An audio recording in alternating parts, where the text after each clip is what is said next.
Hello and welcome to another Wednesday evening chat with Louise. So who knew the way we breathe can affect our ability to lose weight? Well, I didn't. I have been looking at a book that's been sat on the side for the last 2 or 3 months. My mum passed it over to me and said, "Oh, you might find this interesting. You know, it's what we already know, but it's worth the read. It belonged to your Auntie Jan. Well, my lovely Auntie Jan's been passed for 2 years, but she was a very wise lady." Why have I been procrastinating about reading this book? Probably because I knew when I read it, I would have to do something about it. So I'm probably very late to the table. But this book here, Breath, The New Science of a Lost Art by James Nestor. Well, I literally read this book yesterday and I didn't put it down. I didn't think a book like this would actually want me to keep reading. It's very, very well written and it explains so many things for me. So I'll just try and start at the beginning, if you like. I've literally just gone through and put little post-it notes on the things that really stood out to me, because my first reaction on reading this was realising that I am a chronic mouth breather. I didn't know. I actually honestly didn't know. And it starts here with the author himself. He's saying that people reported that they were raised in modern suburban environments, bottle-fed at 6 months, weaned onto jarred commercial foods. The lacking of chewing associated with this soft diet stunted bone development in dental arches and sinus cavities, leading to chronic nasal congestion. As we get older, highly processed foods, a lot of white bread, fruit juice, canned vegetables, the mouth became underdeveloped. So there wasn't room for the teeth, the incisors and the canines. The teeth grew crooked, requiring extractions, braces, retainers. Years of orthodontics made the small mouth even smaller, so then the tongue no longer properly fits between the teeth, which then leads to snoring. Then the wisdom teeth were removed. You're going on into your 20s and 30s, and then the face starts to become sagging eyes, doughy cheeks, sloping forehead, protruding nose, the atrophied, underdeveloped mouth, throat and skull, unfortunately, and then he says belongs to the author. But I had to think about that, because as women, men, all of us, we look at ourselves and the aging process and whatever, and we're always trying to be the best we can and look the best we can. But yes, I have, and I know, because when I go to the dentist I struggle. I've had teeth removed over the years, I've had all my wisdom teeth removed. They say I have a very, very small mouth. And when you start to lose this definition here, again, because we do eat softer foods. And I started to think about the breathing, and then I thought, well, that's easy, of course I don't. I'll shut my mouth for a few minutes. And then I realised I just wanted to take a large gasp of breath and I wanted to breathe through my mouth. Laying in bed at night, I tried the same thing. I thought, it's not a problem. And the first night, actually, I slept really, really well. In fact, I slept for 12 hours straight. Unheard of for me. And I thought, oh, I've cracked this. So yes, sorry, it wasn't yesterday that I read the book, it was the day before. So that was my first night. Last night I didn't sleep at all. I found myself snoring and I thought just felt rotten. So I thought, gosh, there's got to be more to this than perhaps we've ever really thought about. So let's see what else he's got to tell us that stood out to me. So next he talks about something that I hadn't heard of. Again, I'm probably late to the table, but I'll just describe how he came about this. He says, in 1930s, Kelda was sitting on a park bench in Southern California when an elderly stranger struck up a conversation. The Colonel, the chap he was speaking to, had sloping shoulders, grey hair and wobbly legs, but he believed there was a cure for ageing and that it was locked up in a monastery in the Himalayas. Anyway, one day the man hobbled away, desperate to find this Shangri-La before he drew his last breath. 4 years passed, and then Kelda received a call, and the Colonel was waiting downstairs. He looked 20 years younger. He'd found a monastery, studied the ancient manuscripts, and learned restorative practice from monks, and he'd reversed ageing through nothing more than stretching and breathing. Kelda described these techniques in a slim booklet titled The Eye of Revelation, published in 1939. Few people bothered to read it, fewer believed it, and Kelda's yarn was likely fabricated or at minimum grossly exaggerated. However, the lung expanding stretches he described are rooted in actual exercises that date back to 500 BC. Tibetans had used these methods for millennia to improve physical fitness, mental health, cardiovascular function, and of course extended life. Most recently, science has become measuring what the ancient Tibetans understood intuitively. Now, I had a little look online because these are what they call the 5 Tibetan rites.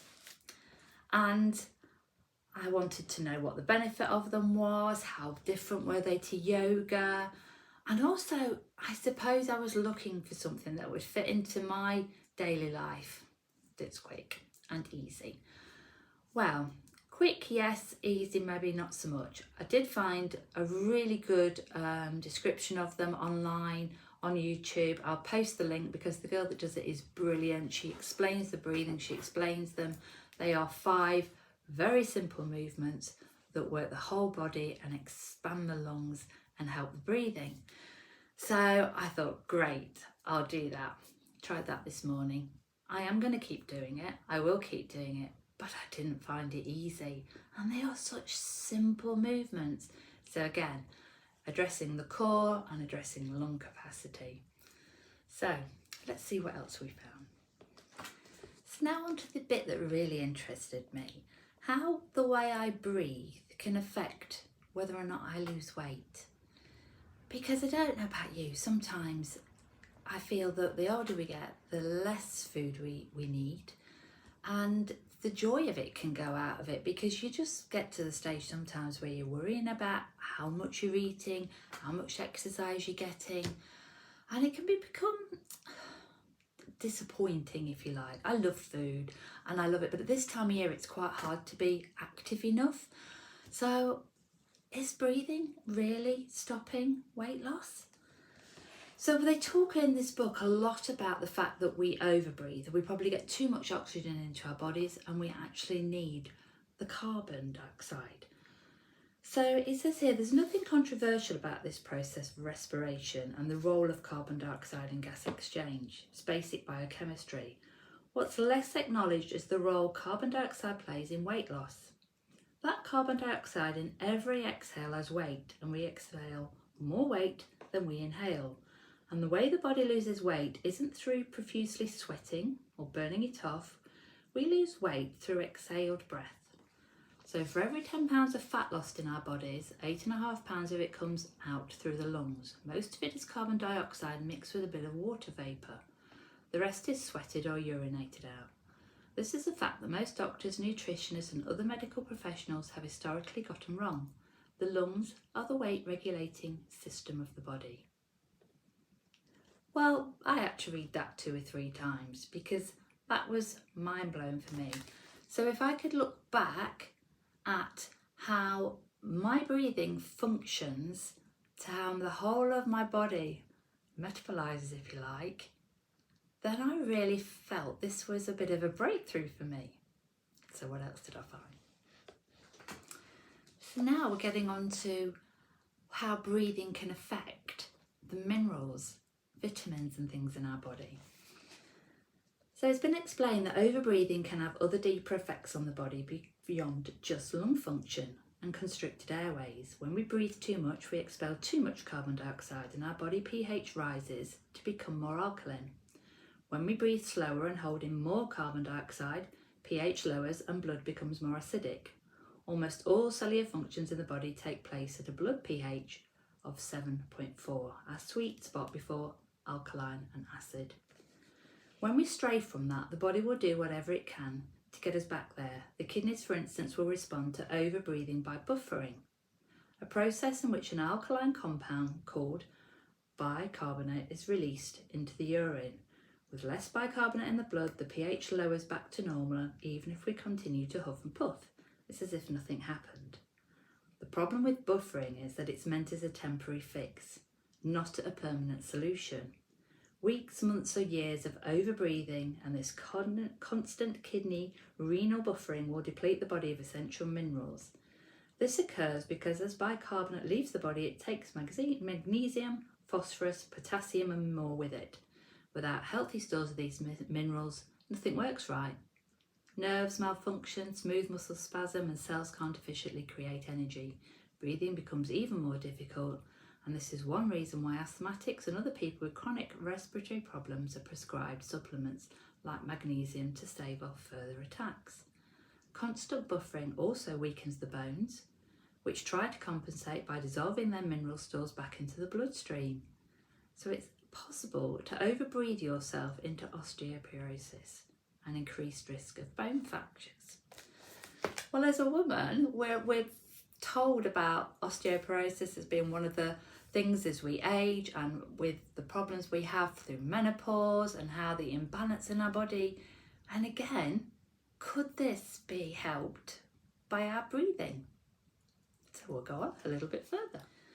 So one of the interesting things that I looked at through this book is looked at people's skulls and how they were built, if you like, in prehistoric times right through to now, and how our facial structures have changed, how our nasal passages aren't as open.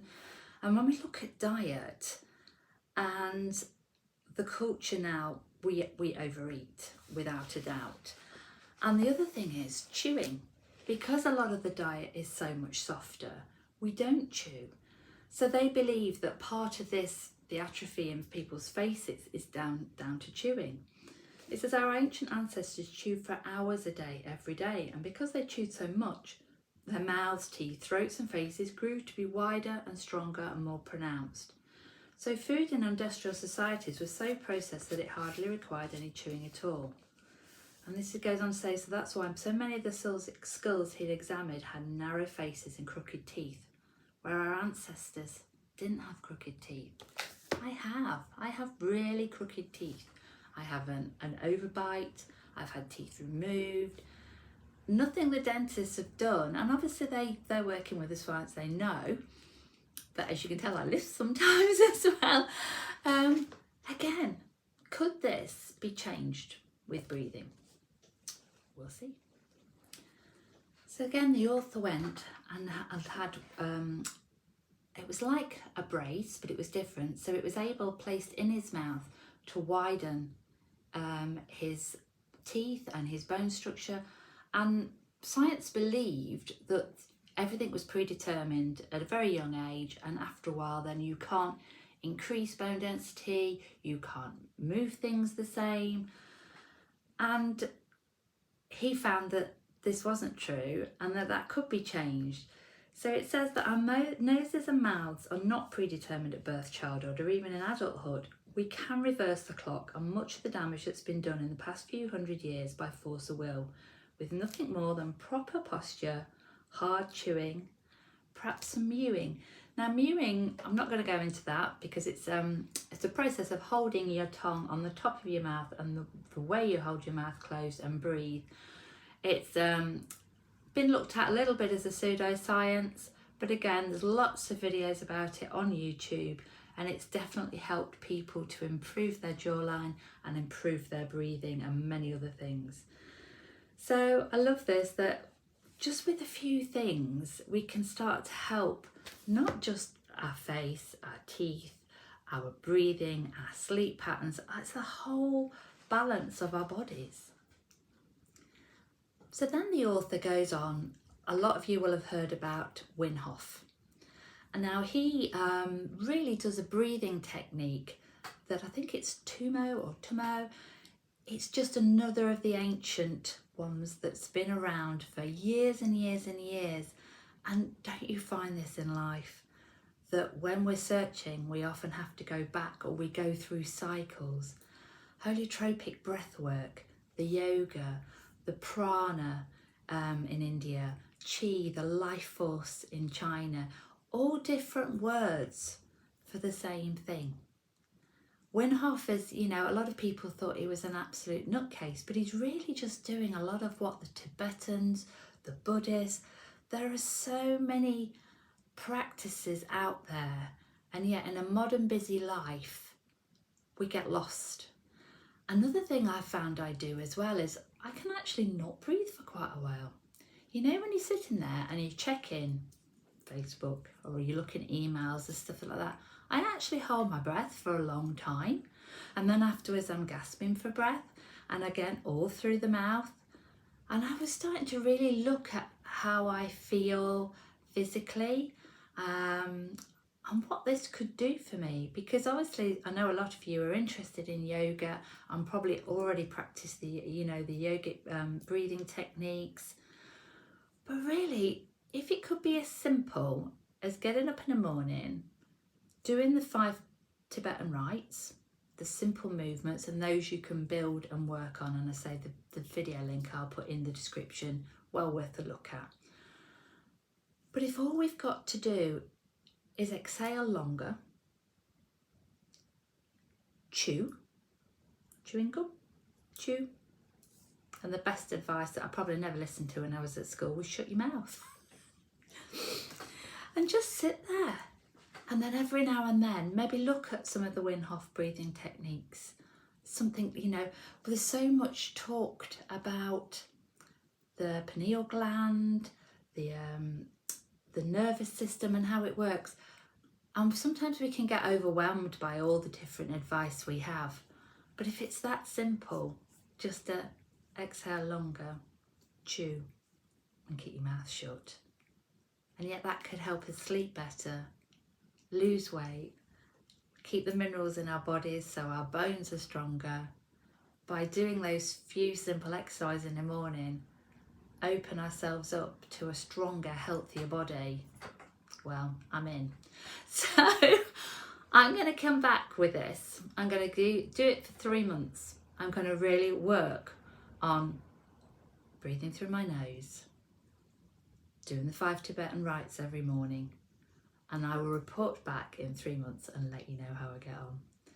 But read the book, even if, you know, I felt quite sad actually that my mum had said, oh, we know all these things already, but hadn't taken anything on board or wanted to do anything about it. So I feel that's why it sat there on the side, waving at me every day, going, get me read, because it really spoke to me.